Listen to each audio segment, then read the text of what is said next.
संकट आली म्हणून तर मार्ग वेगळा शोधला ना, अडचणी उभा राहिल्या म्हणून तर नवी वाट काढली ना, एक दरवाजा बंद झाला म्हणून इतर दारांचा शोध घेतला ना. आम्ही रडत का बसतो? न्यूनगंड का मनात ठेवतो? अनेक लोकांना सगळ्यात मोठा न्यूनगंड आहे, जगाच्या बाजारपेठेत टिकायचं असेल इंग्रजी आलं पाहिजे. का? संवाद कोणत्याही भाषेत नसता येऊ शकतो, भावना कुठल्याही कृतीतनं व्यक्त करता येऊ शकतात. आम्ही मनामध्ये हे न्यूनगंड ठेवलेत ना, ते पहिल्यांदा काढायला हवेत. सगळ्यात मोठी गोष्ट आहे. मला कौतुक या उपक्रमाचं यासाठी आहे. नोकरी नोकरी नोकरी याच्या पलीकडे काही नाही, अफाट जग आहे सगळं. तुम्ही व्यवसायात यशस्वी होऊ शकता, तुम्ही उद्योगात यशस्वी होऊ शकता, पण अडचण काय आहे? आमच्याकडे पहिल्यापासून एक नियम घालून दिलाय, उत्तम नोकरी, मध्यम व्यापार आणि कनिष्ठ शेती. उद्योगाचा यात संबंधच नाही, तो करूच नाही, ते आपलं कामच नाही. मराठी माणसाला व्यापार जमत नाही, मराठी माणूस उद्योगात यशस्वी होत नाही, या मानसिकतेखाली आम्ही सतत दबतो आहोत. 350 वर्षापूर्वी छत्रपती शिवाजी महाराजांची जहाज युरोप, इराण, तुर्कस्तानला, मस्कतला व्यापार करायला जायची. मराठी माणूस व्यापार करत होता, मराठी माणूस उद्योगात होता, मराठी माणूस व्यवसायामध्ये होता. आम्ही ते विसरलो. आमची अडचण काय झाली आहे? आम्ही निवांत राहायला शिकलो आहे, आम्ही आराम करायला शिकलो आहे. सरकारी नोकरीचं बरं असतं, एकदा चिकटलं की डायरेक्ट रिटायरमेंटच. आधेमध्ये कटकट नाही, 11 ते 5 काम, ठरलेला पगार, निवृत्तीनंतर पेन्शन आणि पोराला आपल्याच जागेवर चिटकवायचं, विषय मिटला, आयुष्य सेट. आम्ही संकुचित मनोवृत्तीनं जगत राहतो. अधिक काही मिळवावं, अधिक काही करावं, ही अधिकची भावना आमच्यात नाही. ही आमची सगळ्यात मोठी अडचण आहे. हा सगळ्यात मोठा विषय आमच्यात आहे. आणि त्याच्याही पेक्षा जर वेगळं काही करायचं झालं तर आमच्या आसपासचेच लोक सांगतात, जमणार आहे का, होणार आहे का, त्याचं काय झालं माहित नाही का. मी पहिली गोष्ट सांगतो की नकारात्मकता पेरणाऱ्यांच्या कोशातनं पहिल्यांदा स्वतःला बाजूला करा. एसपी अकॅडमीत या, इथं सगळे सकारात्मक ऊर्जा पेरणारी लोक आहेत, तुमचा उत्साह वाढवणारी लोक आहेत, तुम्हाला प्रोत्साहन देणारी लोक आहेत. हे सगळ्यात महत्वाचं आहे. माणसं यशापेक्षा अपयशाचीच भीती जास्त घालतात कुठल्याही नव्या क्षेत्रात उतरायचं झालं तर. आमची सगळ्यात मोठी अडचण आहे. एक जण दुःखी होता, निराश होता, सतत संकट, सतत अडचणी, सतत प्रश्न. एका साधूकडे गेला, मला म्हटलं सुखाचा मंत्र द्या हो, सुखाचा काहीतरी मार्ग सांगा. रोज कटकटी, रोज प्रश्न, रोज समस्या, रोज अडचणी, काही ना काही आहेच. साधू म्हटले, तुला मी सुखाचा मंत्र देतो, फक्त माझं छोटंसं काम करायचं. म्हणे काय? म्हणे शेजारी माझे सगळे उंट ओळीनं बांधलेत, आज रात्रीचा या उंटांना पहारा दे. ज्या क्षणी सगळे उंट झोपलेले तुला दिसतील किंवा बसलेले दिसतील, त्या क्षणी तू माझ्याकडे ये, मी तुला सुखाचा मंत्र देतो. त्याला म्हटलं एवढं सोपं काम, तयार आहे. तो लगेच त्या उंटाकडे गेला, रात्रभर पहारा द्यायला लागला. त्याला वाटलं की काही काही लोक 10ला झोपतात, काही 11ला, काही 12ला, पण 1 वाजेपर्यंत सगळे गाढ होतीलच ना. तास 2 तास थांबावं लागेल. पण 9 वाजले, 10 वाजले, 11 वाजले, 12 वाजले, उंट जागेच. नंतर त्याच्या असं लक्षात आलं, एक बसला की दुसरा उठून उभा राहायचा. आता हा बसेल म्हणून वाट बघावी, तो बसला तोपर्यंत तिसरा उठून उभा राहायचा. आता तिसरा थोड्या वेळात बसेल, तो बसला तोपर्यंत चौथा. अख्खी रात्र त्यातच गेली. सकाळी साधू त्याच्याकडे गेला, काय रे, तू आला नाही सुखाचा मंत्र मागायला? अहो म्हटलं, तुम्ही काय सांगितलेलं? ज्या क्षणी हे सगळे उंट एका वेळी बसतील किंवा झोपतील त्यावेळी माझ्याकडे ये. रात्रभर थकून गेलो, टक्का जागा आहे, अशी वेळच आली नाही की ज्या क्षणी सगळे उंट बसलेत किंवा झोपलेत, एक बसला की दुसरा उठतोच आहे. साधूंनी सांगितलं, बाळा, आयुष्याचं नेमकं असंच आहे. एक संकट संपलं की दुसरं आपोआप उठून उभा राहत असतं. ही मालिका अखंडपणे चालू असते. सुखाचा मंत्र म्हणजे नेमकं काय? या संकटावर मात करत विजयाची वरमाला स्वतःच्या गळ्यात घालून घेणं आणि नव्या आव्हानाचा मुकाबला करण्यासाठी पुन्हा स्वतःला सज्ज करणं, ही प्रक्रिया जी आहे ना, ती खऱ्या अर्थानं जिवंतपणाचं लक्षण आहे. आणि हेच तर सगळ्यात मोठं यश आहे. हा सगळ्यात मोठा भाग आहे. संकट येतच राहणार आहेत. संकटांची भीती बाळगून तू जर पाऊलच पुढे टाकायचं नाही ठरवलं तर तुझ्या हातून आयुष्यात काही होणार नाही. ही सगळ्यात अडचणीची गोष्ट आहे. एकाला सांगितलं 3 किलोमीटर जायचं आहे, रात्रीचा तेवढा प्रवास कर आणि उजेडासाठी हा कंदील घे. त्यांनी कंदील हातात घेतला. दुसऱ्या दिवशी सकाळी आला तर तो कंदील घेतलेला माणूस आहे तिथंच. अरे काय झालं, तू गेला नाहीस का? म्हटला, जाऊ कसा? ह्या कंदिलाचा प्रकाश फक्त पावलापुरताच पडतोय, अंतर तर 3 किलोमीटर गाठायचं आहे. तो म्हटला, वेड्या माणसा, पाऊल तर उचल, प्रकाश तुझ्या बरोबर आपोआप येत राहील. आमची अडचण काय आहे, आम्ही पाऊलच उचलत नाही. मग एवढासा प्रकाश आहे, कसा पुरायचा, मला तर सडे. अरे तू का काळजी करतो? प्रश्न साधे साधे असतात, आम्ही त्यात स्वतःला इतकं अडकून ठेवतो. समस्या छोटी का मोठी हे समस्या ठरवत नाही, ते आपण ठरवत असतो. तुमची मानसिकता काय आहे त्याच्याकडे पाहण्याची, तुमची दृष्टी काय आहे त्याच्याकडे पाहण्याची, तुमची दृष्टी ठरवत असते. समस्या प्रत्येक छोटीच असते, आम्ही तिला मोठं करून पाहत असतो. चुटकी सरशी सुटली की छोटी, आणि सुटली नाही की मोठी. नाही, समस्या ठरवतच नाही. थॉमस लिप्टन तुम्हाला माहिती असेल, चहाच्या व्यवसायामध्ये उतरला, धंद्यात प्रचंड नुकसान झालं, पण त्यांनी ठरवलं उतरलोय ना, सोडणार नाही. एका मोठ्या जहाजामध्ये त्यांनी सगळे चहाचे बॉक्स त्याचे भरले आणि व्यापाराला दुसऱ्या दिवशी जायचं म्हणून निघाला. जाता जाता समुद्रात प्रचंड मोठं वादळ झालं, जहाज भरकटलं. आता बुडतं की काय अशी अवस्था निर्माण झाली. तेव्हा जहाजाच्या कॅप्टननी सांगितलं, जहाजात जे जड सगळं आहे ते जड सामान पटकन उचलून समुद्रात फेकून द्या, नाहीतर आपण बुडलोच. तेवढा एकच मार्ग आहे वाचण्याचा. या थॉमस लिप्टन पुढे प्रश्न पडला, एकतर नवीन चहाचा व्यवसाय टाकलाय, त्यात एकतर धंद्यात आधीच खोटी झालीये, आणि आता हा बाबा म्हणतोय सगळा माल उचलून समुद्रात टाका, म्हणजे मेलोच. दुसरा कोणी असता तर माल टाकायच्या रीतीनं स्वतःला समुद्रात बुडवून घेतला असत. उपयोग काय आहे आता? पण त्यांनी त्या संकटात सुद्धा संधी शोधली. बॉक्स फेकावेच लागणार आहेत जीव वाचवायचा असेल तर, पण त्या चहाच्या बॉक्सवर, प्रत्येक बॉक्सवर तिनं लिप्टनचा चहा प्या, ताजा लिप्टनचा चहा प्या असं लिहायचं, आणि तो बॉक्स समुद्रात टाकायचा. त्याला खात्री होती, उसळणाऱ्या समुद्राच्या लाटांवर चहाचे बॉक्स तरंगत तरंगत अनेक देशांच्या किनाऱ्यावर पोहोचतील, आणि अनेक देशांना माझ्या चहाची ओळख होईल. अनेक देशांमध्ये माझा चहा पोचेल. हे संकटच मला उद्याची संधी निर्माण करून देईल. आणि ते खरं झालं. वादळ शमलं, त्यांचं जहाज लंडनच्या किनाऱ्यावर लागलं. थॉमस लिप्टन किनाऱ्यावर उतरला, आणि त्यावेळी त्यांनी पाहिलं लंडनच्या त्या किनाऱ्यावरची लोक लिप्टन चहा पित होते. त्यानंतर मात्र लिप्टननं मागं वळून पाहिलं नाही. संकट संधी देतात. आम्ही काय करतो, संकटांना कारण समजतो, सबबी. भयानक अडचण आहे आमची, का कारण देतो आम्ही, मला प्रश्न पडतो. नाही, आमची परिस्थितीच नव्हती हो, शिक्षणच घेता आलं नाही हो, जातो म्हटलेलं मुंबईला जाऊच दिलं नाही हो. अफाट कारणं असतात. मी वारंवार सांगतो, संकटांचं संधीत रूपांतर करता यायला हवं. तुम्ही गरीब आहे ना, अरे उत्तम, ही तुम्हाला श्रीमंत होण्यासाठी मिळालेली सर्वोत्तम देणगी आहे, सर्वोत्तम संधी आहे. लोक म्हणतात ना जरा मंद आहे, बुद्धी कमी आहे. अरे उत्तम, विद्वान व्हायला मिळालेली ही तुम्हाला सगळ्यात मोठी संधी आहे. यश कुणाला सगळ्यात जास्त मिळतं? जे श्रीमंत आहेत त्यांना नाही, जे गरीब आहेत त्यांना. कारण गरिबांना श्रीमंत व्हायची संधी असते, आणि श्रीमंतांना सबबी सांगण्याची संधी मिळते, गरज नसते. मी श्रीमंत असतो तर मग मी SPI अकॅडमीला लगेच प्रवेश घेतला असता. वेडायस. ज्या अवस्थेत तू आहेस ना, ज्या परिस्थितीत तू आहेस, त्या परिस्थितीतनं वर काढायला तुला हीच उत्तम संधी आहे. संकटाला संधी का नाही मानत आम्ही? सगळ्यात महत्वाचा विषय आहे. शत्रू आले. मी छत्रपती शिवाजी महाराजांना आंतरराष्ट्रीय कीर्तीचा योद्धा मानतो. याचं कारण माहिती आहे, आपल्या 50 वर्षाच्या कालखंडात शिवाजी महाराजांवर अनेक शत्रू चालून आले, पण त्यातले फक्त 2च भारतीय होते. मी आंतरराष्ट्रीय का म्हणतो त्यांना? फक्त 2 भारतीय होते, एक मिर्झा जयसिंग आणि दुसरा अफजल खान. हे फक्त 2 भारतीय, उर्वरित सगळे भारताबाहेरचे होते, परकीय होते, परदेशी होते. आणि महाराजांनी त्या सगळ्या परकीयांचा विरोध केला, सगळ्यांचा पराभव केला. म्हणून जगात त्यांच्या तोडीचा दुसरा योद्धा नाही, जगातल्या सर्वोत्तम योद्ध्यांचा शिवाजी महाराजांनी पराभव केला आहे. पण ज्यावेळी महाराजांच्या लक्षात आलं, हे इंग्रज असतील, पोर्तुगीज असतील, डच असतील, हे समुद्रावर हल्ला करतायत, जमिनीवर जन्माला आलेला हा राजा पाण्यावर युद्ध खेळायची महत्वाकांक्षा राखून राहिला. समुद्र आमचा, पण त्या समुद्रात जहाज उतरवायचं झालं तर पोर्तुगीजाची परवानगी लागते. कसं सहन करतील महाराज? हा देश आमचा, मग इथं उद्योग ही आमचेच हवेत, व्यापार ही आमचाच हवा.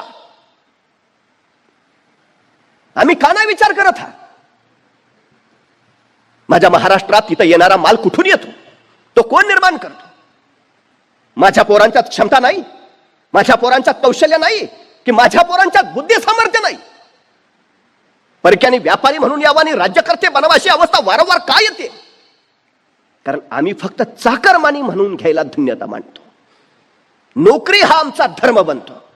स्वतंत्र काही करावं, नवं काही निर्माण करावं, की जाणीव आमच्यात निर्माण होत नाही, याचा फायदा इतर घेतात. ही सगळ्यात मोठी गोष्ट आहे. रिकाम्या जागा आहेत म्हणून ते येतात. ह्या रिकाम्या जागा जर आम्ही भरून टाकल्या तर अडचण काय आहे? समुद्रावर युद्धाची ज्यावेळी वेळ आली त्यावेळी महाराजांनी स्वतःचा आरमार बनवला. कधी भारतीय नौदलात गेला तर नौदलाच्या प्रवेशद्वारावरच लिहिलंय, भारतीय आरमाराचे जनक छत्रपती शिवाजी महाराज. जहाज ती कुठून आणणार?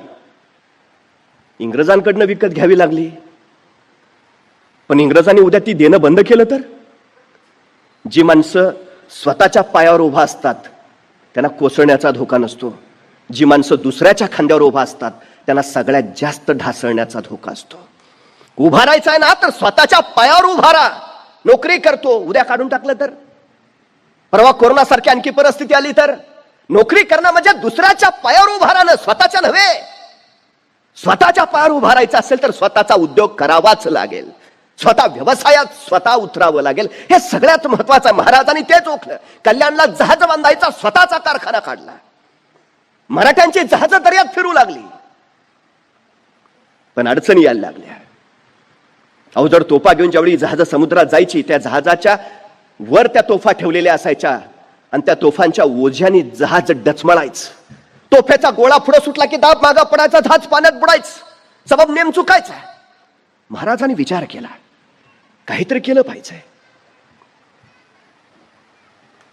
समुद्रातलं, जहाजातलं, आरमारातलं काही ज्ञान नाही, तरीही महाराज विचार करतायत, काही केलं पाहिजे.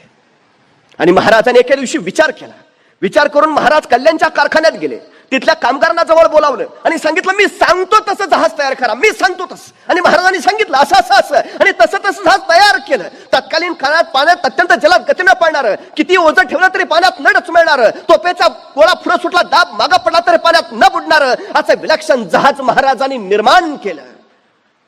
महाराजांनी या जहाजाचं नाव ठेवलं संगमेरी. ज्या इंग्रजांकडनं जहाज विकत घ्यावी लागायची त्या इंग्रजांनी महाराजांना पत्र पाठवलं, तुम्ही तयार केलेलं जहाज आम्हाला विकत देता का? आम्ही इतरांकडनं का विकत घेतो? आम्ही का विकणारे होत नाही? आम्ही इतरांकडे नोकऱ्या मागणारे का होतो? आम्ही का नोकऱ्या देणारे होत नाही? आमची स्वप्न किती आहेत? काही माणसं पैशाची गुंतवणूक करतात. पैशाची गुंतवणूक कधीच करायची नसते. गुंतवणूक बुद्धीची करायची असते, गुंतवणूक कौशल्याची करायची असते, गुंतवणूक कष्टाची करायची असते. या तिन्ही गोष्टींच्या गुंतवणुकीवर मग पैसा बनवता येतो. आमची सगळ्यात मोठी अडचण आहे ती ही आहे. मला वाटतं पैसा गुंतवला पाहिजे. 4 रुपये पेरले तर 40 उगवतील नाही. तुमच्याकडे पैसे नसले तरी हरकत नाही. महाराजांकडे काय होतं? कारण देत नाही बसले. कोणी तोफ्या दिल्या तर उडवून म्हणतो, कोणी सैन्य दिलं तर लढीन म्हणतो. मुळात तुम्हाला इच्छा हवीच. इच्छा असेल तर जिद्द येते, जिद्द असेल तर आत्मविश्वास येतो, आणि आत्मविश्वास असेल तर क्षमता कौशल्य आपोआप निर्माण होतं. हे सगळ्यात महत्वाचं आहे. परवा एकाला मी म्हटलं, काय रे 100 मीटर अंतर किती वेळात पळशील? तू बोले नाच. 100 मीटर अंतर किती वेळात पळायचंय का? अरे हो, किती वेळात पार करशील? 100 मीटर म्हणजे किती? मग त्याला अंतर सांगितलं, बाबा इथून तिथपर्यंत जायचं म्हणजे 100 मीटर. किती वेळात पळशील? 5 मिनिटं लागतील. अरे ऑलिम्पिकचं रेकॉर्ड 9 सेकंदाचा आहे. 5 मिनिटं काय सांगतो? 1 मिनिट सांग, 2 मिनिट का 5 मिनिटं? नाही, आपल्याला तेवढाच लागतोय. अरे जमेल ना तुला? मला माहिती आहे ना माझं, मला माहिती आहे ना मी किती वेळात. 5 मिनिटं लागतील. अरे प्रयत्न, अहो मला माहिती आहे, पण तेवढ्यात कुणीतरी ओरडला, रे पर कुत्र मागं लागलंय. इतक्या भयान वेगानं पळत सुटला. 7 सेकंदात 100 मीटर. म्हटलं काय झालं? मग धावला असताना, अरे तुला मगाशी सांगितलं तर मला 5 मिनिटं लागतील आणि कुत्रा मागं लागला तर तू ऑलिम्पिकचं पण रेकॉर्ड मोडलंस. ऑलिम्पिकचं 9 सेकंद आहे, तू 7 सेकंद. म्हणजे क्षमता नाही का तुमच्यात? क्षमता आहे. ती बाहेर कधी येते? तशी तळमळ एकदा सुरू झाली ना उरात, मिळवायचंय मिळवायचंय मिळवायचंय करत, हे वेडी माणसं इतिहास घडवतात आणि शहाणी माणसं इतिहास वाचतात. अधिक शहाणी माणसं इतिहासाचा अभ्यास करतात. पण वेडीच इतिहास घडवतात. हे वेड कुठून येतं? हे काहीतरी घडवण्याच्या उर्मेत आणि ऊर्जेतनं येतं, ते हवं. सगळ्यात महत्वाचं आहे ते. पेट्रोल पंपावर पेट्रोल भरणारा एक पोर, आपण स्वप्न मोठी अफाट. पेट्रोल पंपावर गाड्या पेट्रोल भरला यायच्या आणि तो त्या गाड्यांच्या स्वप्नात ठरवायचा एक दिवस आपली अशी गाडी असेल. एके दिवशी पांढरी शुभ्र रोल्स रॉइस गाडी त्याच्या पंपावर आली आणि त्या गाडीत तेल भरताना तो त्या गाडीच्या स्वप्नात ठरवला. पेट्रोलची टाकी कधी फुल झाली, पेट्रोल कधी खाली सांडलं त्याला कळलंच नाही. पेट्रोल पंपाच्या मालकाने बघितला, संतापला, वैतागला, सन 2 वाजवल्या, चालू पाड. त्या मुलाला भयान राग आला. मारलं म्हणून नाही, स्वप्न मोडलं म्हणून. तो मालकाला म्हणाला, आता जातो पण परत येईन ना, तो अशा रोल्स रॉइस गाडीचा मालक म्हणून परत येईन. ते पोरगा गेला. 30 वर्षांनी तोच मुलगा तशीच पांढरी शुभ्र रोल्स रॉइस घेऊन त्या पेट्रोल पंपावर आला. मालकाला भेटला, ओळखलं का? 30 वर्षापूर्वी सांगून गेलो होतो, एक दिवस परत येईन ना, तो स्वतःची पांढरी शुभ्र रोल्स रॉइस गाडी घेऊन येईल. आलोय, माझं नाव धीरूभाई अंबानी. किती शिक्षण होतं त्यांचं? किती पैसे होते त्यांच्याकडे सुरुवातीला? क्षमता आहे तुमच्यात, जिद्द हवी, आत्मविश्वास हवा स्वतःवर. हो, करूच शकतो, मग आपोआप होतं सगळं. पण आम्ही माणसं काय करतो? निवांत, आराम, सहज आलं पाहिजे, सारं सहज मिळालं पाहिजे, फार कष्टही नको आहेत आम्हाला, वेळेत घरी पण पोहोचलं पाहिजे. आमची सगळ्यात मोठी अडचण आहे. नोकरीकडे कल त्यासाठी आहे हो, बाकी काही नाही. एक मोठी मल्टीनॅशनल कंपनी होती आणि त्या कंपनीच्या बाहेर एक छोटंसं हॉटेल होतं जिथं उत्तम समोसे मिळायचे. उत्तम समोसे. त्या मल्टीनॅशनल कंपनीतले बरेचसे अधिकारी त्या हॉटेलमध्ये येऊन समोसे खायचे. बऱ्याच वर्षाच्या या दिनक्रमामुळे त्या हॉटेलवाल्याची आणि त्या मल्टीनॅशनल कंपनीच्या जनरल मॅनेजरची मैत्री झाली. एके दिवशी दुपारी हे जनरल मॅनेजर आपल्या मित्रांसोबत तिथं समोसे खायला आले. या हॉटेलवाल्यानं त्यांना समोसे दिले आणि सहज जनरल मॅनेजरने विचारलं, काय रे, तुझा मुलगा काय करतो? हॉटेलवाला म्हणाला, काय नाही, आता माझ्या मागे हे हॉटेल सांभाळेल. वेडा आहेस का काय? स्वतःचं आयुष्य वाया घालवलंस या टपरीत. आता पोराचं कशाला आयुष्य वाया घालवतोस?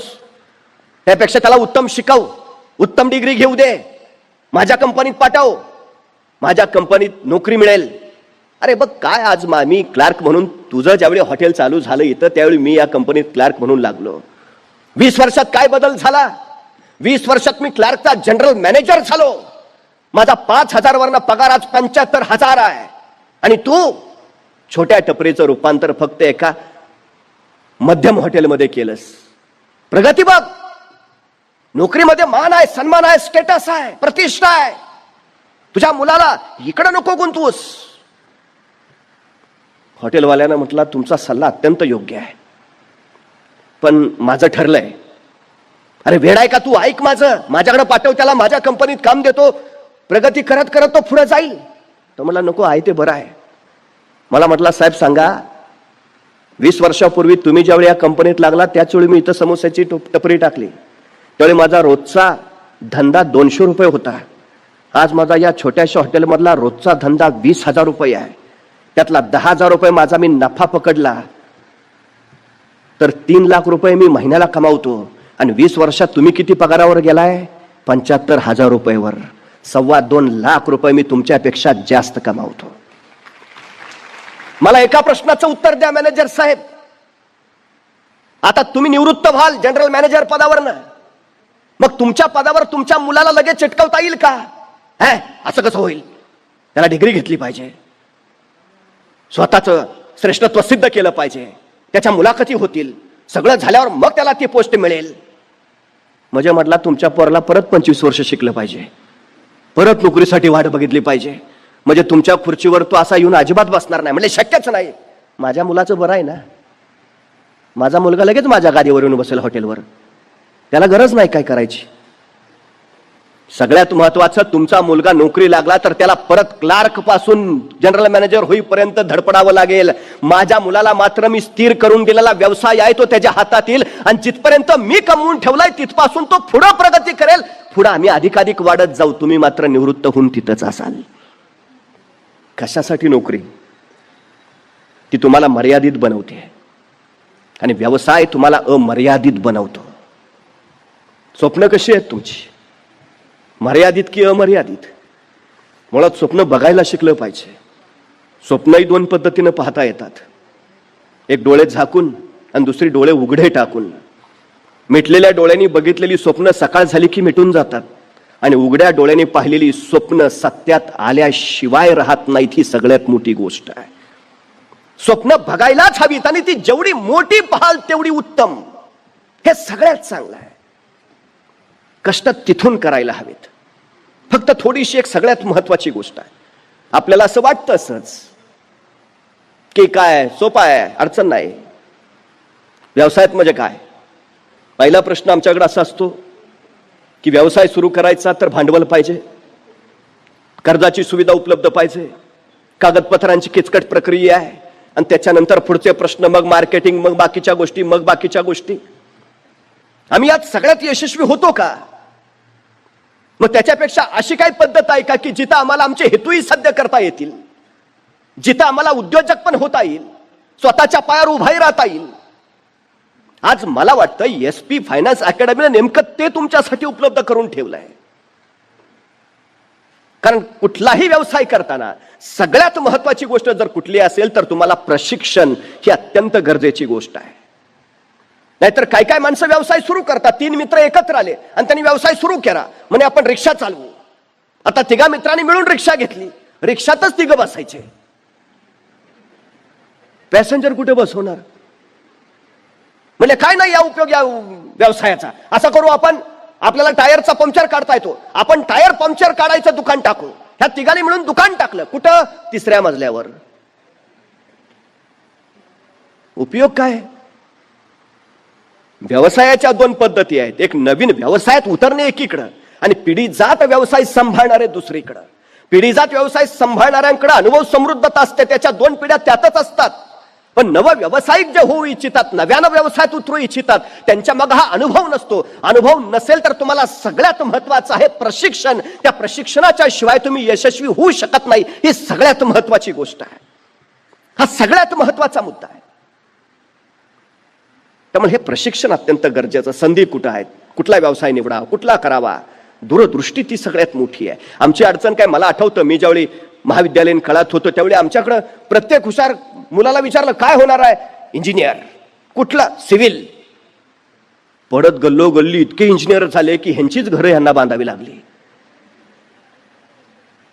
काळ असतो, लाट येते, आणि त्या लाटेबरोबर आम्ही वाहत जातो. पण असे कुठले व्यवसाय आहेत ज्यांना मरणच नाही, जे अत्यंत गरजेचे आहेत?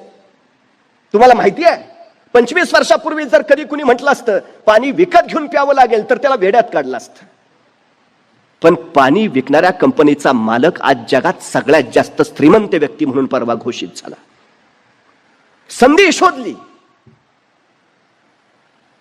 अनेक कंपन्या अशा आहेत काहीच नाहीत प्रोडक्शन करत, मॅन्युफॅक्चरिंग नावाचा प्रकारच नाही त्यांच्याकडे, तरी जगातल्या सर्वोत्तम कंपन्या झाल्यात. नवं शोधायची उर्मी हवी, नवं काहीतरी करायची उर्मी हवी. एक गोष्ट लक्षात ठेवा, पैसे असणारी माणसं पैशावर डाव लावत नाहीत, ती कल्पनेवर डाव लावतात आणि पैशाची गुंतवणूक पैसा बनवण्यासाठी करतात. नव्या कल्पना असायला हव्यात. सतत नवीन नवीन नवीन काय चालेल काय चालेल याचा विचार सतत असायला हवा. हे महत्वाचं आहे.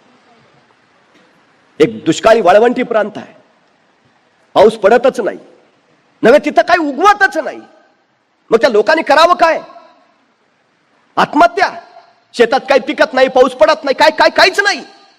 पण त्यावेळी एका तरुणाच्या लक्षात आलं इतर कुठली पिकं इथं येत नाहीत, पण आपल्या देशामध्ये बाबळी मात्र आम्हाप येतात. बाबळी आहेत ना, बाबळीपासून काय मिळवता येईल? काटे, पिवळी फुलं.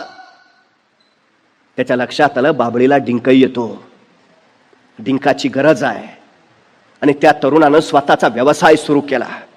तुम्हाला आश्चर्य वाटेल, सुदान नावाचा आता छोटासा देश संपूर्ण जगाला डिंक पुरवतो आणि स्वतःची अर्थव्यवस्था निव्वळ त्या डिंकावर मजबूत करून घेतो.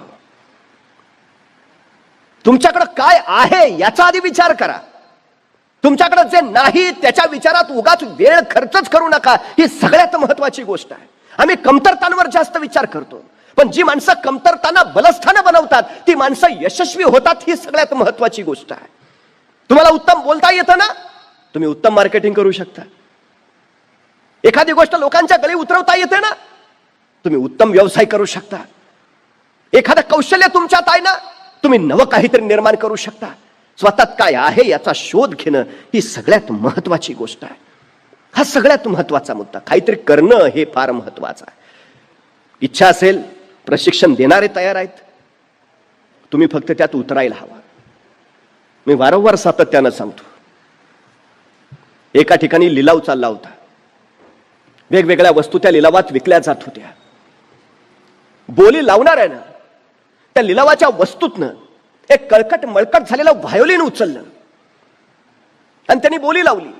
या व्हायोलिनची किंमत आहे 1000 रुपये. बोला, कोण बोली लावणार? त्या कळकट मळकट व्हायोलिनकडे बघितल्यावर कुणी बोलीच लावेना. शेवटी किंमत उतरत उतरत त्याची 100 रुपयावर आली. 100 रुपयाला तरी कुणी ते व्हायोलिन घेईल, पण कुणी ते 100 रुपयालाही घेतलं नाही. बोली लावणाऱ्याने ते व्हायोलिन बाजूला ठेवून दिलं. पण तेवढ्यात एक वृद्ध गृहस्थ उठला. तो त्या बोली लावणाऱ्याच्या जवळ आला. त्याला म्हणाला, हे व्हायोलिन मी थोडा वेळ हातात घेऊ का? त्या बोली लावणाऱ्यानं म्हटलं, ठीक आहे, घ्या. त्या वृद्धानं ते व्हायोलिन हातात घेतलं, स्वतःच्या खिशातला रुमाल काढला, ते कळकट मळकट झालेलं व्हायोलिन स्वच्छपणे पुसून घेतलं आणि त्याच्यानंतर त्या व्हायोलिनची प्रत्येक तार त्यांनी सुरांशी जोडून घेतली. आणि नंतर ते व्हायोलिन त्यांनी स्वतःच्या हनुवटीखाली घेतलं आणि त्या व्हायोलिनच्या तारांवर अलगद तो त्या सुरावटींशी खेळू लागला. आणि साऱ्या आसमंताला भारावून टाकणार एक सूर्य लखेर त्या वातावरणात उमटली. ती व्हायोलिन फिरत राहिलं आणि सुरांची बरसात होत राहिली. सगळी माणसं मंत्रमुग्ध पूर्ण भारावून गेली. क्षणभर ते सगळं वातावरण वेगळ्या पवित्र अशा वातावरणात बदलून गेलं. काही वेळानंतर त्या वृद्धानं त्या हातातलं व्हायोलिन खाली ठेवलं आणि तोच तो बोली लावणारा पुढे आला. आता हे व्हायोलिन कितीला घ्याल? आणि एक धनाढ्य उठला, 1,00,000 रुपये. तोपर्यंत दुसरा उठला, 2,00,000 रुपये. तोपर्यंत तिसरा उठला, 10,00,000 रुपये. 100 रुपयाला कुणी घ्यायला तयार नसलं ते व्हायोलिन क्षणात 10,00,000 रुपयाला विकलं गेलं. आपल्या आयुष्याचं ही नेमकं असं असतं. तुम्ही त्या व्हायोलिन सारखे जर एखाद्या कोपऱ्यात रिकाम टेकडेपणानं पडून राहिला तर तुमची किंमत 0 असते. पण स्वतःच्या कर्तृत्वाच्या तारा झंकारीत तुम्ही स्वतःच्या कष्टानं जर यशाच्या तारा निर्माण करत राहिला तर त्याला मात्र अमाप किंमत येते. त्यामुळे काय करू म्हणून निवांत राहू नका. काय करता येईल म्हणून फक्त विचार करत बसू नका. रिकाम टेकडेपणानं आयुष्य तर अजिबात वाया घालवू नका. काहीतरी करत राहा, सतत करत राहा. तुम्हाला त्या संधी देण्यासाठी, शक्यता देण्यासाठी इथं सगळी माणसं तयार आहेत. आज सकाळ आणि एसपी अकॅडमीनं हा सगळा प्रपंच मांडलाय तो निव्वळ त्यासाठी. तुमच्यात क्षमता आहे, तुमच्यात सामर्थ्य आहे, तुमच्यात कौशल्य, या त्याला अधिक तजेलदार करत, अधिक धारदार करत तुमच्या त्या क्षमतांचा वापर करून आपल्याला पुढे जाता येईल. ही सगळ्यात महत्वाची गोष्ट आहे आणि निश्चितपणे आम्हाला त्या पद्धतीत जाता येतं. या सगळ्या गोष्टी आम्हाला करता येतात. फक्त एक गोष्ट लक्षात ठेवा, ज्याला पैसा आणि वेळ योग्य पद्धतीनं खर्च करता येते त्यालाच त्याचा परतावा योग्य मिळवता येतो. विनाकारण खर्च केलेला पैसा आणि विनाकारण खर्च केलेला वेळ हे दोघंही तुम्हाला गोत्यात आणतात. ही सगळ्यात महत्वाची गोष्ट आहे. परत हातात शिकायला लागत नाही. अशा प्रशिक्षणासाठी तुम्ही खर्च केलेला पैसा, अशा प्रशिक्षणासाठी तुम्ही दिलेले 6 महिने हे उद्याचं तुमचं आयुष्य घडवणारे आहेत. ही गोष्ट पहिल्यांदा आपण लक्षात घेतली पाहिजे. आणि त्या पद्धतीनं आपण काय लोक निर्णयच घेत नाहीत. असे असंख्य अतृप्त आत्मे आजूबाजूला दिसतील. त्याच वेळी विचारलं असतं तर बरं झालं असतं. आता काय उपयोग आहे? त्याच वेळी निर्णय घेतला असतं तर बरं झालं असतं. 25 वर्षांनी सांगून काय उपयोग आहे? वेळ एकदाच येते, क्षण एकदाच येतो. तो अचूक पकडता आला की यश मिळवता येतं. मग तो क्रिकेटपटू असू द्या नाहीतर अभिनेता असू द्या, टायमिंगला फार महत्व आहे. टायमिंग चुकलं की क्रिकेटपटूचा शॉट चुकतो आणि टायमिंग चुकलं की अभिनेतेचा विनोदी हुकतो. आयुष्याचं नेमकं तसं आहे, टायमिंग पकडता आलं पाहिजे. ही वेळ आहे नवं काहीतरी निर्माण करायची, नवं काहीतरी निर्माण करून दाखवायची. त्यासाठी योग्य ते मार्गदर्शन घ्यायची, योग्य ते प्रशिक्षण घ्यायचे आणि पुढे जायची. ही सगळ्यात महत्वाची गोष्ट आहे.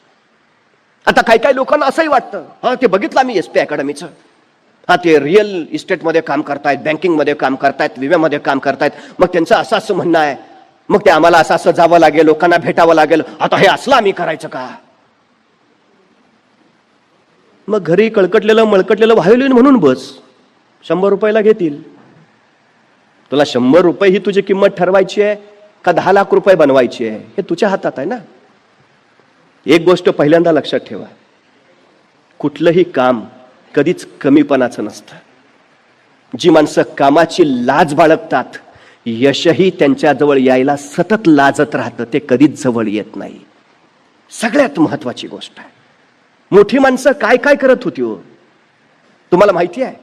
पुणे जिल्ह्यातल्या खेड तालुक्यातल्या कोथळे गावचा शिवाजी गायकवाड नावाचा पोरगा, नोकरीनिमित्त वडील रामोजीराव गायकवाड, आई जिजाबाई बेंगलोरला स्थायिक झाले. परिस्थिती अत्यंत हलाखीची होती. हवालदार असलेले रामोजी, त्यांच्या पगारात घरचं भागत नव्हतं, 4 अपत्य, सगळा कसा तरी तोंडात घास पुडण्यापुरता कारभार चालत राहायचा. आईचं निधन झालं आणि हा शिवाजी कोलमडून पडला. आपल्या 4 अपत्यांना सांभाळताना वडिलांची कोण कसरत होते हे त्याच्या लक्षात आलं. आता आपणच काहीतरी केलं पाहिजे, या धडपडीनं तो काहीतरी करायला प्रवृत्त झाला. म्हैसूर मशिनरी या दुकानात त्यांनी काम पत्करलं. प्रसंगी तांदळाच्या गोण्या सुद्धा त्यांनी पाठीवरनं नेल्या. अफाट कष्ट घेतले. जगण्यासाठीचा जो काही संघर्ष होता तो सतत करत राहिला. अभिनयाचा गुण अंगात होता पण संधी नव्हती. जगणं महत्वाचं आहे. आवडे गप्प बसू देईना. पोटाची कळगी भरता भरता त्याने बेंगलोर परिवहन सेवेची परीक्षा दिली आणि त्यात तो पासही झाला. बस कंडक्टर म्हणून काम करायला लागला. पण मुळात जे आत होतं, आतली जी महत्वाकांक्षा होती, आतलं जे ध्येय होतं ते त्याला गप्प बसूच देत नव्हतं. तिकीट काढता काढता ज्या वेगानं तो तिकीट द्यायचा आणि ज्या नजाकतीनं तो पैसे लोकांच्या हातावर ठेवायचा, ते बघून लोक भारावून जायची. वाह! बेंगलोर परिवहन सेवेच्या हजारो बस असताना सुद्धा माणसं बस स्टॉपवर वाट बघत बसायची. शिवाजी गायकवाड कंडक्टर असलेली बस आली की मग त्यात बस. गर्दी त्याच्या बसला. आणि अशाच एका बसमध्ये बालचंदर नावाचा एक दिग्दर्शक बसला होता. या शिवाजी गायकवाडची नजाकत त्याने बघितली. या शिवाजी गायकवाडचं विद्युलतेच्या वेगाने चालणारा चपळपणा त्याने अनुभवला आणि आपला पहिला चित्रपट त्यांनी या बस कंडक्टरला देऊ केला. शिवाजी गायकवाड नावाच्या युवकानं हा बालचंदरचा पहिला चित्रपट केला आणि हा पहिलाच चित्रपट राष्ट्रीय पुरस्कार प्राप्त ठरला. नंतर मात्र या शिवाजी गायकवाडनं मागं वळून बघितलं नाही. पुणे जिल्ह्यातल्या खेड तालुक्यातल्या कोथळे गावचा हा शिवाजी गायकवाड जवळपास आपलं अलौकिक कर्तृत्व गाजवत चित्रपटसृष्टीत रजनीकांत नावानं पुढे प्रसिद्ध झाला. बसून राहिला असता, गरिबी आहे काय करू शकतो, रडत बसला असता, कसा रजनीकांत झाला असता. तांदळाची गोणी पाठीवर घेताना त्यांनी स्वतःला लाज नाही मानली. म्हैसूर मशिनरीमध्ये काम करतात त्यांनी लाज नाही मानली. ध्येयाचं विस्मरण नाही होऊ दिलं. काय व्हायचंय तो झाला. तुमचं ठरलंय ना करोडपती व्हायचंय, तुमचा ठरलाय ना, ध्येयाच्या दिशेनं वाटचाल करत राहा. मी चंद्रावर जाणार, जा बिंदास्त, पण उडी मारून नाही जाता येत. टप्पे आहेत. काय करावं लागेल? अंतर काढावं लागेल, मार्ग निर्माण करावा लागेल. त्यासाठी पहिल्यांदा तिथपर्यंत नेणारं यान बनवावं लागेल. ते यान बनवण्यासाठी पैशाची जुळवाजुळव करावी लागेल. ती जुळवाजुळव करण्यासाठी तुला वेगळ्या उत्पन्नाचे स्रोत तयार करावे लागतील. ते करण्यासाठी तुला आणखी काहीतरी वेगळं करावं लागेल. म्हणजे एखादं ध्येय ठरवलं तर त्याचे हे टप्पे आहेत, ह्या टप्प्यांनीच जावं लागेल. तुम्हाला हे टप्पे SP अकॅडमी निर्माण करून देते. चंद्रावरच जायचं आहे, करोडपती व्हायचंय, अब्जोपती स्वप्न पुरीच करायची आहेत. हे टप्पे फार महत्वाचे आहेत. कष्ट करावंच लागेल. यशाला शॉर्टकट नसतो. आणि एकदा यशाची वाट सुरू झाली की त्याला यू टर्न सुद्धा नसतो. ही सगळ्यात महत्वाची गोष्ट आहे. सुरुवात तर करा, चालायला तर लागा. अडचण काय आहे? पण जे कराल ते सर्वोत्तम करा, जे कराल ते सर्वोत्कृष्ट करा. अहो त्यातही प्रचंड मोठेपण आहे. तुम्ही काय करता याला महत्व नाही, तुम्ही कसं करता याला फार महत्व आहे. झोकून द्यावं लागतं, स्वतःला गाडून घ्यावं लागतं. 35 वर्ष अव्याहतपणे शिवाजी महाराज रयतेच्या राज्यासाठी झटत राहिले, तेव्हा लोककल्याणकारी स्वराज्य उभा राहिलं. बुडती हे जन बघून जगद्गुरु तुकोबरायांनी दीर्घ दीर्घ चिंतन केलं, त्यावेळी गाथेचं निर्माण झालं. एडिसननं स्वतःला प्रयोगशाळेत गाडून घेतलं, त्यावेळी जगाला सुकर करणारे अनेक शोध लागले. डार्विननं स्वतःला चिंतनात गुंतवून घेतलं, त्यावेळी उत्क्रांतीवादाचा सिद्धांत मिळाला. सहज कुणालाच कधी काय मिळालं नाही आणि मिळतही नाही. कष्टाची तयारी ठेवावीच लागते, मेहनत करावीच लागते.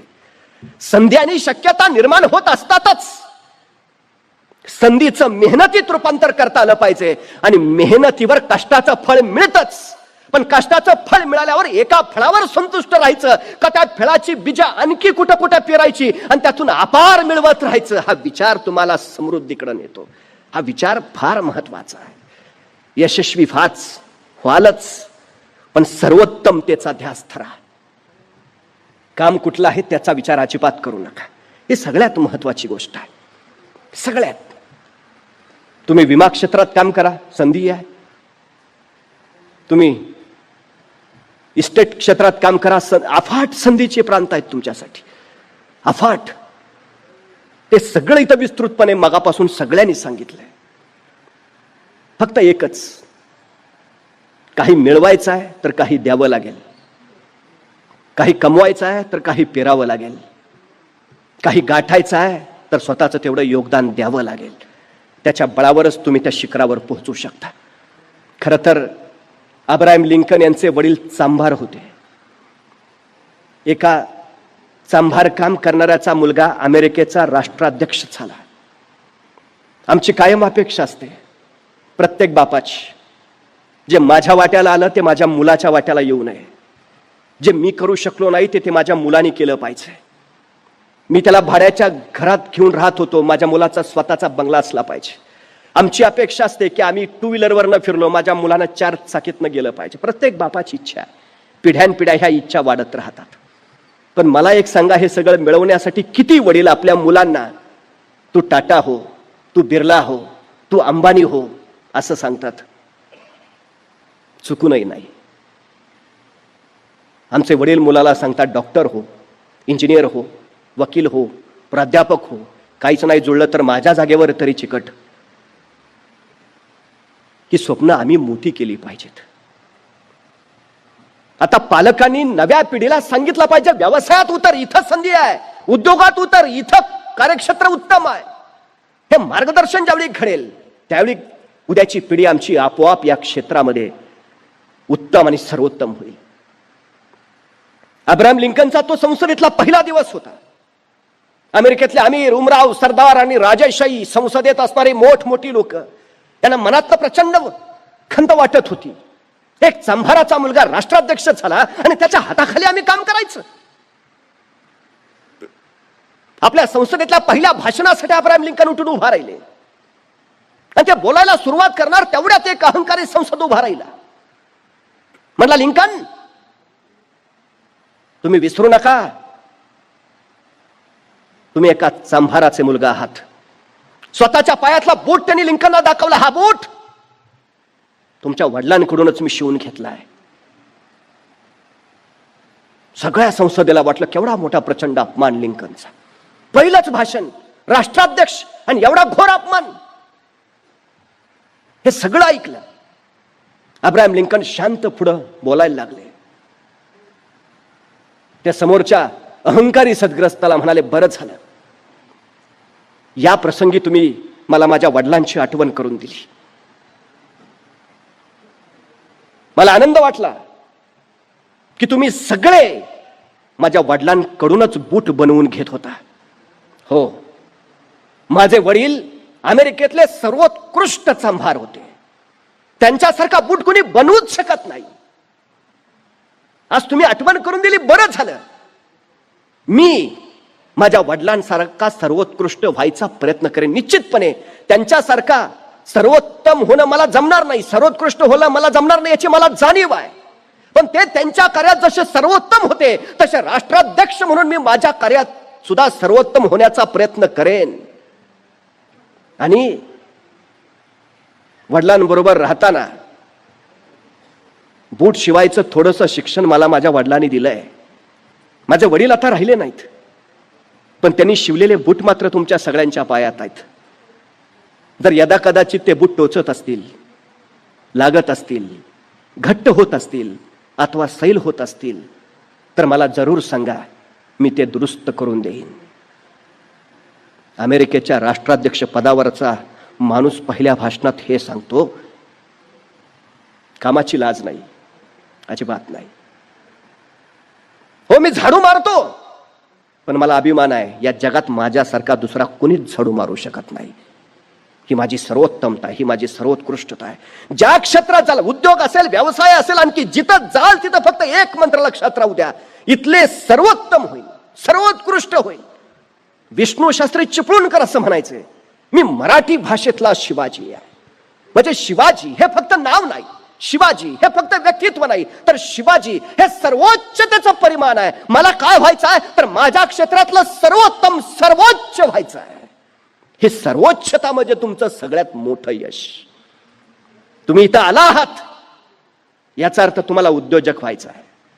तुम्ही इथं बसला आहात याचा अर्थ तुम्हाला तुमचं विश्व घडवायचं आहे. याचाच अर्थ तुम्ही तुमचं समृद्ध जीवन घडवण्याच्या पहिल्या टप्प्यावर आला आहात. सकाळ आणि SP अकॅडमी पुढचं मार्गदर्शन करायला सज्ज आहेत. आपण त्याचा लाभ घ्यावा अशी अपेक्षा व्यक्त करतो. आपल्या सगळ्यांची रजा घेतो. धन्यवाद.